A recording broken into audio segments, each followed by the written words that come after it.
Bonjour, my friends. I'm Frankie, and welcome to Club Foodie.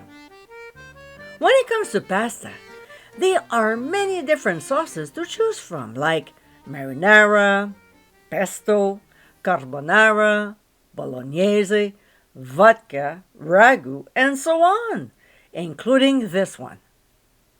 In today's episode, I'll show you how to make my meatless spaghetti sauce.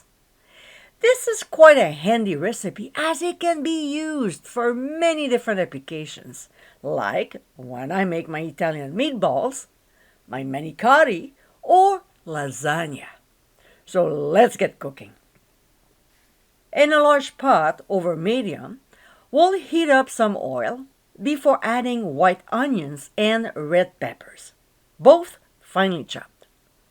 We'll season with ground sea salt and saute the vegetables for 3 to 4 minutes. Then we'll add pressed garlic, and you know the drill. We'll quickly saute it for only 1 minute. To this, we'll add tomato sauce. You can use my marinara or simply a store-bought tomato sauce. If you want to use passata, I recommend you read the blog. We'll also add tomato paste. To salvage the leftovers from the can, click on the top right corner of your screen to get this amazing tip.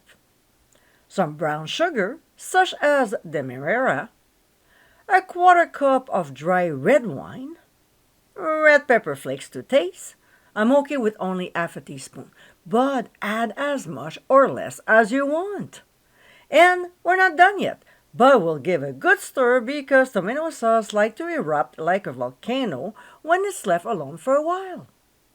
I always like adding Italian seasoning to the sauce, but depending what you'll be using it for, you might want to skip it. And the two usual suspects, which are ground sea salt and freshly ground black pepper.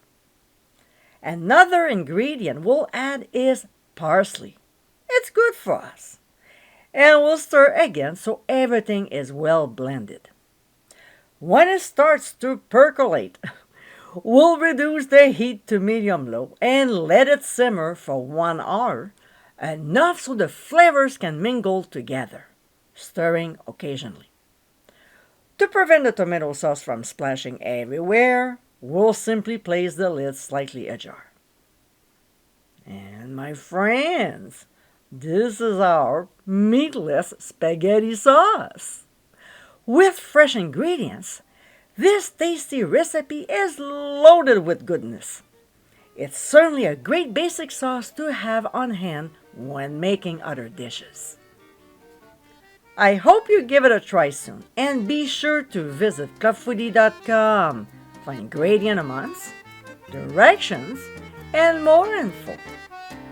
Until next time, my friends, bon appétit!